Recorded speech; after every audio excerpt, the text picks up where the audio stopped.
Head to knee pose, Janu Sirsasana in Sanskrit, is a great stretch for the hamstrings, the groin, and the hips.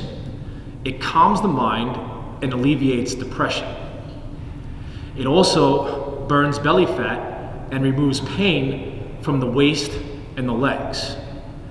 Start by extending one of your feet forward and then bringing the opposite leg so that the foot comes to the inside of the thigh.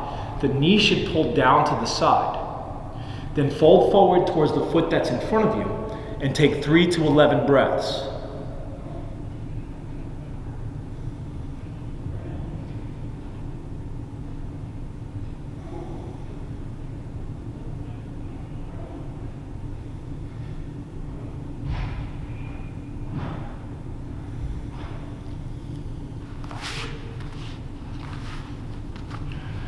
Thanks for watching, guys. May all beings be happy and free.